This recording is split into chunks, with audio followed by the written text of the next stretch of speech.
To say I don't understand. Good. This one's the most important. It's okay to say, I don't want to talk about this. Right.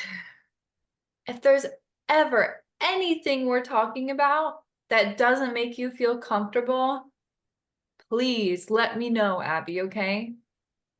It's okay to say, Sure. I don't want to talk about this. Totally okay. I don't want to talk about it.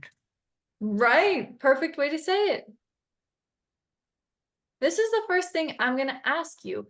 What do you think of when you hear the word autism?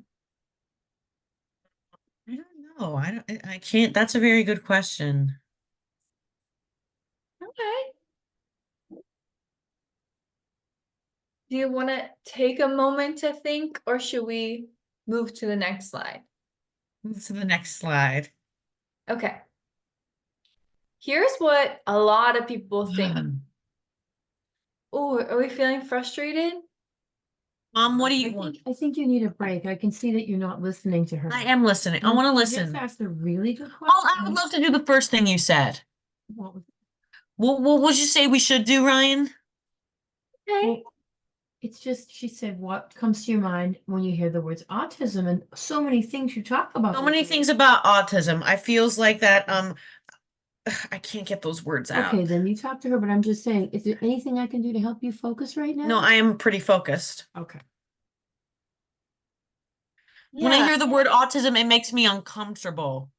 does it? When someone says I have autism, it makes me uncomfortable because, and I say that every time someone says she has autism, I say, no, I don't, because I want to be neurotypical, just like how Ariel wants to be human. She doesn't want to be a mermaid. Okay. I hear you. That's why I've always loved mermaids since kindergarten. Yeah.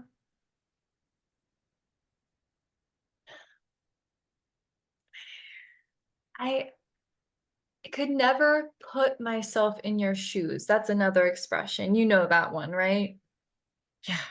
I could never put myself in your shoes.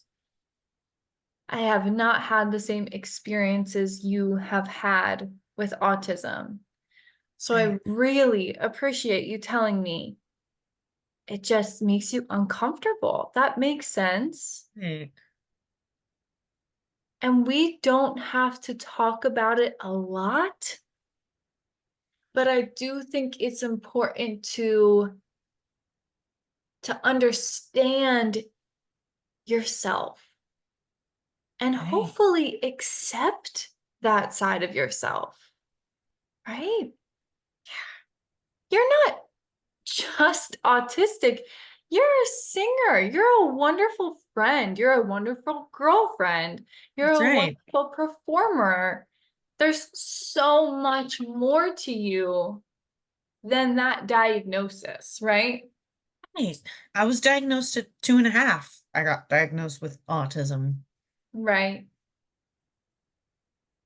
And I think it's so real.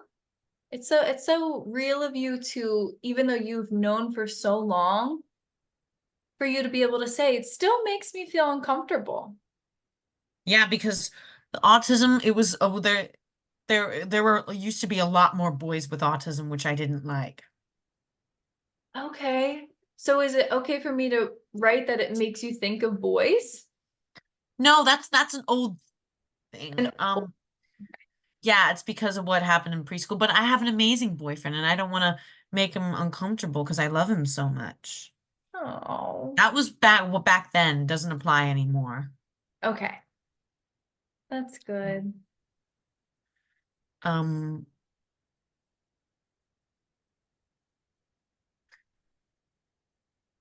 Does anything else come to mind?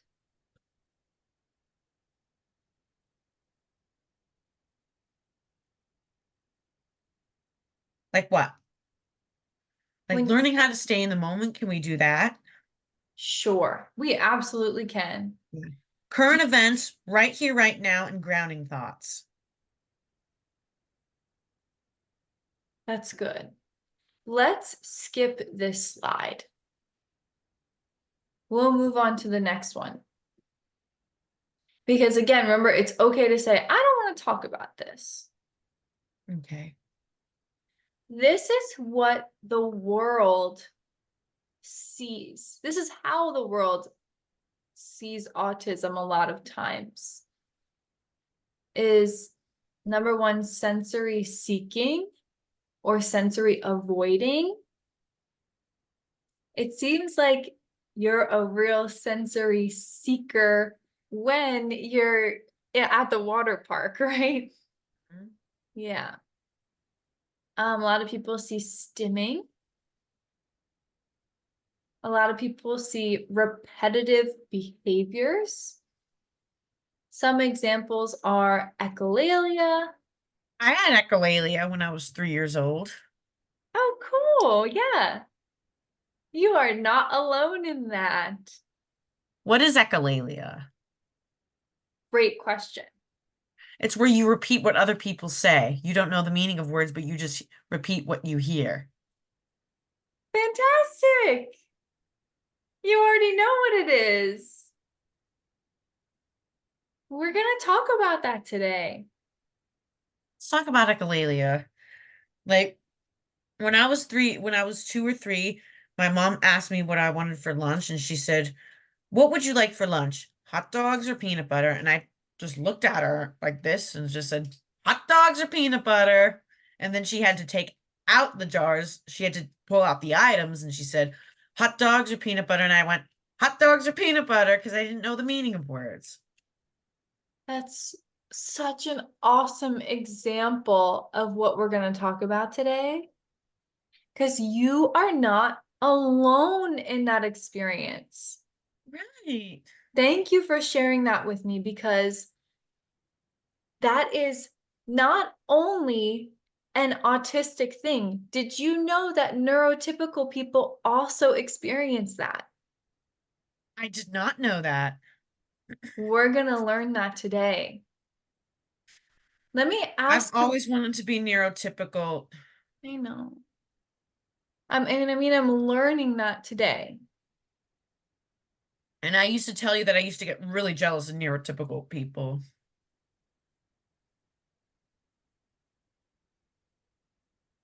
Yeah. Yeah, thank you for sharing that with me. I used to copy typical girls. I'd copy them. Oh, right. You did tell me that.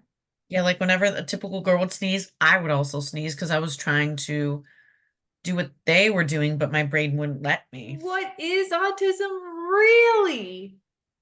It's a disability. There's different levels. There's non-speaking, there's neurodiverse. There's some called Asperger's, but you can't say that anymore. Good, yeah. Even though there's so many different kinds, one thing that is true about all of them is that it is a processing disorder. Hey, Remember when we talked about how the brain processes information? yeah. Number 1, 2, 3, 4, 5. Well, for someone who is autistic, there might be disruptions. Right. There's some, like, I don't like certain sounds. My mom, it could be annoying, but for me, it could be painful and it could hurt my ears. Yes, that's a great example.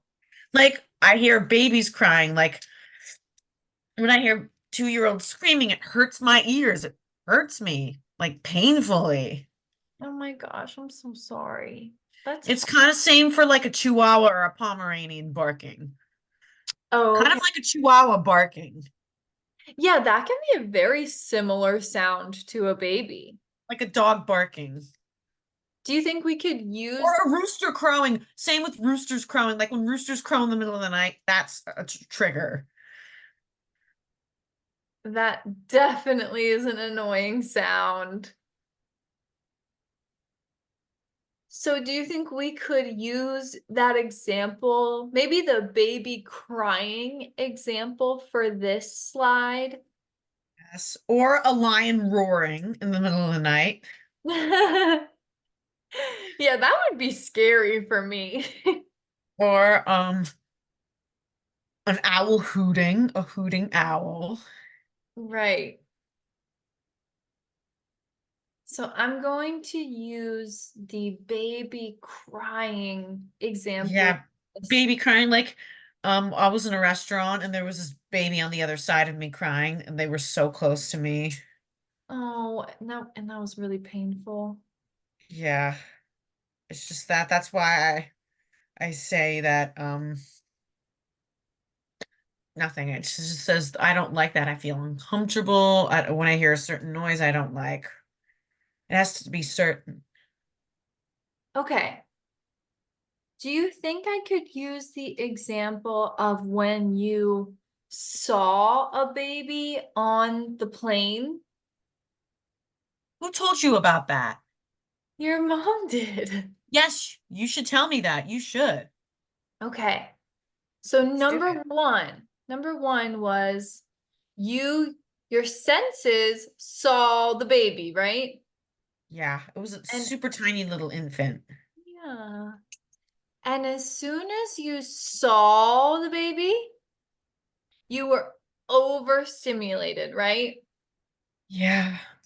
Instantly. Even though the baby wasn't crying. It just didn't make any noise. It's just like how I don't want to get a chihuahua as a pet. Right. And that is because of your strong memory, right? Yeah. Even seeing the baby made you think, oh no, oh no, oh no, I don't want to be in pain. I was just concerned, just being prepared. I Right, was preparing myself. right. And that is completely fair. This is a perfect example of the processing differences for certain brains, right? Yep. So you were overstimulated by the sight of the baby.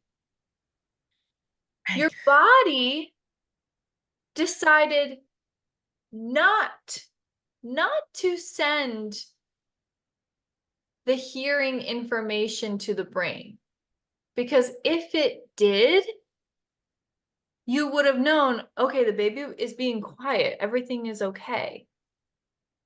But your brain did not process that. It was overstimulated by the sight. Yeah. Okay. So number 3 could be that you were just unable. To express myself. I Okay. should have used my feeling words. Like whenever I hear a baby crying, I'd go, that's the clubhouse. Because that was a program I went to at 5 years old and Right. they had similar behavior problems. They had made similar noises. Okay. That is a perfect example of number 4, right? Your brain went to your memories and it got trapped in your memories. Yeah. It decided to use a memory to send out a response, but that response was off topic.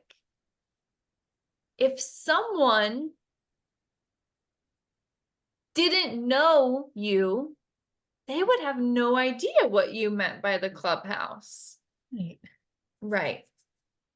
So that's this whole point.